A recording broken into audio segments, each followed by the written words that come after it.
Here's D. D, you're on Run of Fez. Hey, I'm a teacher, and I'm always trying to send, like, the right answers to my students, you know, like, in thoughts. So when they're, like, stuck and can't figure out the answer, and they're, like, kind of going, and stuff, I'm always sending them the right answer, and I really think it works. Now, how old are these kids? High school.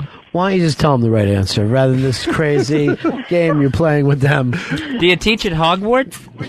Do I teach what? He called you a sweat hog, honey. Don't listen to him. The man behind the glass is very mean. So what's the class? What's the subject? Spanish. Yeah. High school, so I have 9 through 12, and, you know, they're always stuck on the answer, because pretty much most of them are stupid.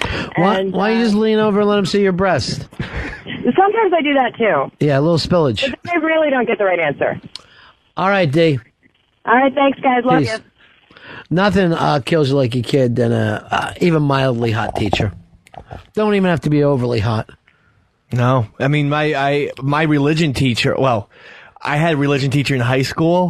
Guy? Who was a chick. Okay, if you're gonna say so. She was so mildly hot. Yeah. It was awesome. Anyway, I went to college freshman year, and she was actually doing her doctorate at Fordham, same school, and she wanted to meet me at 5 o'clock in the morning.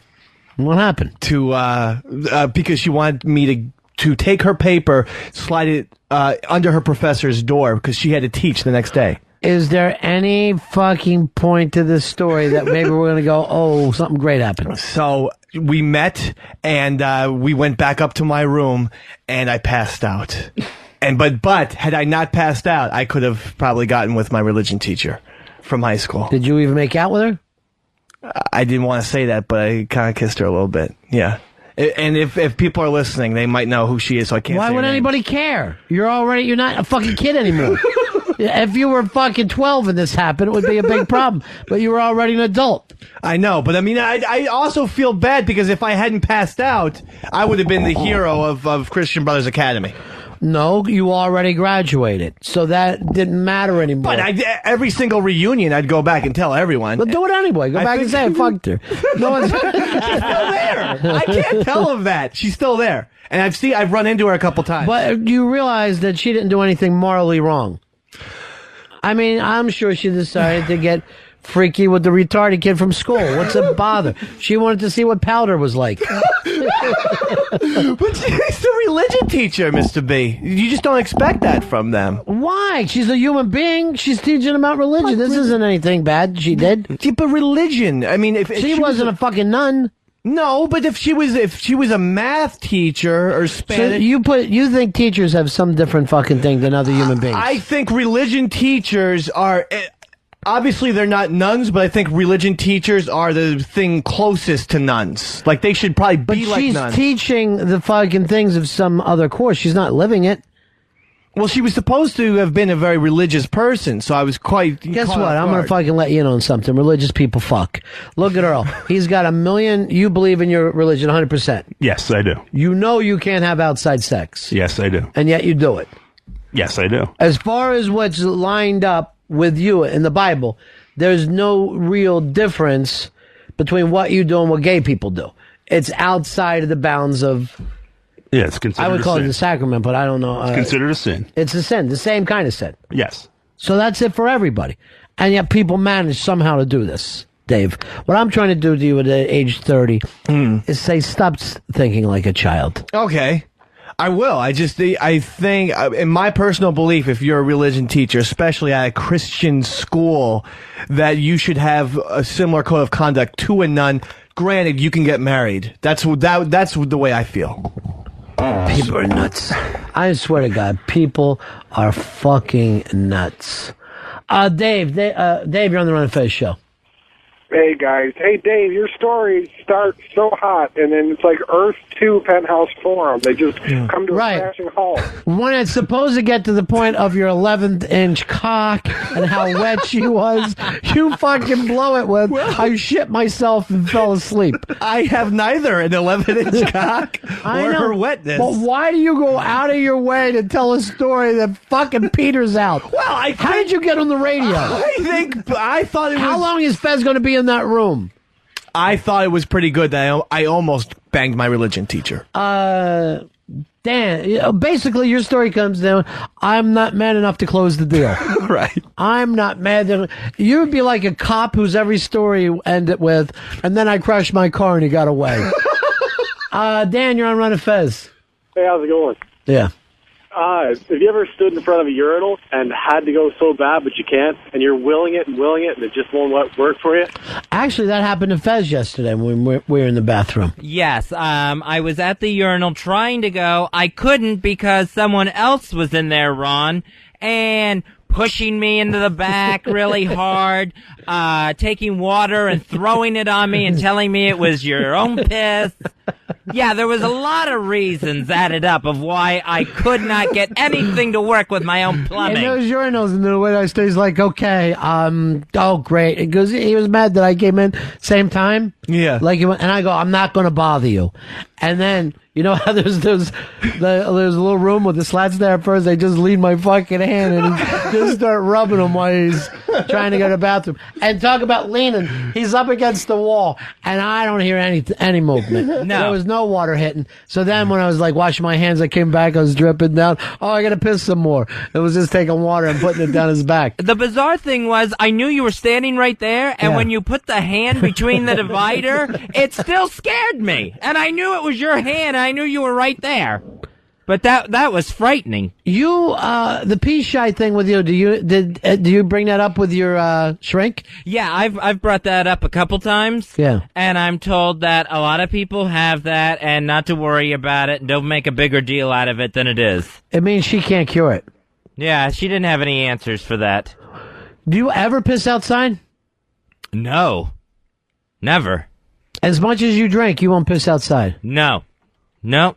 Do you ever hold it so much that it hurts until you get home? Yeah, that happens just about all the time. The other night at Dave's birthday party. Yeah. I mean, the first time I went, I was in agony at that place because I did not want to go in that bathroom. I saw the line, and I mean, I was about doubled over. I had held it so much. That's really unhealthy. I mean, for you. and it just... You're gonna rupture your fucking bladder. The only reason I went there was because it became an emergency bladder situation. But you live in New York City. People piss outside while they're walking down the street here. Why not go out and help yourself? No, In between a couple of parked cars. You know what? Even with that super full bladder, I don't think I could have done it outside that night. Yeah, as bad as I had to go, I think there still would have been the shutoff valve. What if Dave was holding your dick for you? Would you be willing to do that, Dave? Of course, I'll do that right now. That would make it worse. What if I'm wearing rubber gloves? Because we do have some in the back. No, you would still be touching it. All right, Dave's wife said that you were so drunk that night that you complimented her her outfit like 1,000,000 times. Oh, really? She looked nice. Did you wish you were wearing it? Did you wish you were Mrs. Dave McDonald? For one night only? No, I don't wish I was Mrs. Dave McDonald. You are really something else to some of the shit you got going on with you. I never heard about a man who drinks a lot. First of all, he's drinking 24-ounce beers. Gee, fuck. The Big Blues. Were they 24 ounces? Yeah. All right, so it's 3 beers in one. And I saw him going through them fairly well. And you know you're drinking scuds. You're drinking 12 ounces of fucking hot beer by the end of it. I don't care if you're fucking killing those things. Yeah. So I saw him drink 4. So he's got, like 64 fucking ounces or whatever at the time. And instead of going in and taking a piss because there's people there, he's holding on to it. Yeah, as long as I could until it got to the point where it's like, if one more person bumps into me, I'm going to let loose. I'm going to lose control of the bladder. And then, Why wouldn't boy, you if just that go? ain't going to be the talk of the town. Why wouldn't you just go take a piss? I mean, you're not touching the urinal with your cock, are you? Like, No. So then don't touch anything in there. Just take it out and piss. It's not that I wouldn't want to, it's that it cuts off and it just won't go. It won't work. You know what you need? Why don't we take a hat pin and try to work out your dick hole a little bigger? I think your dick hole's too small. Let Dave get in there with a hat pin. Never. Make it a wide mouth. Is that what you're after? No, Wide I mouth? don't. I don't want a wide mouth. Ew. He does. So you have to piss that bad. Oh yeah, that's So you have 48 ounces of beer. Mm-hmm. Then you fucking go into the thing. You can't piss. Yeah, and that's impossible, isn't it? How could you have to piss and not be able to? It's just psychological, I guess. It just won't. It just will not go. How do you stay on the outside? How do they not just lock you up? Sometimes I wonder. Like when I went to the therapist yesterday and we went down the long winding hall again. What's that mean? Well, I never know what he means. This office that I go to, there's all these little offices, and it's almost like a maze, and there's all these hallways, and when we have to walk through a bunch of hallways and make a lot of turns, I always figure they're just spinning me around so that I can't get out. I can't find my way out. Now, how many of us want to bet that it isn't these long, scary hallways? Me. That it's all in his mind? I do. Yeah. I was right about to say that. It's 8 feet. Yeah. There's a couple of desks on either side. Yeah. His mind is just warped. Yeah, he sees things that he thinks are scary, and they're not. Here's Ben. Ben, you're on Fez. Hey, East Side, Mrs. Trank. I'm not allowed to put anybody's last name on the air. Come on, Pitsy. I had already moved Pitsy off. That was another mistake over here. What goes on in that fucking room of yours? Did you dump out of it, Fez? Yes, I did. Somebody bringing up the last name of Earl's, of Dave's teacher. Yeah. You don't want to do that. No. Now you're to out people. Yeah. She's a nice person.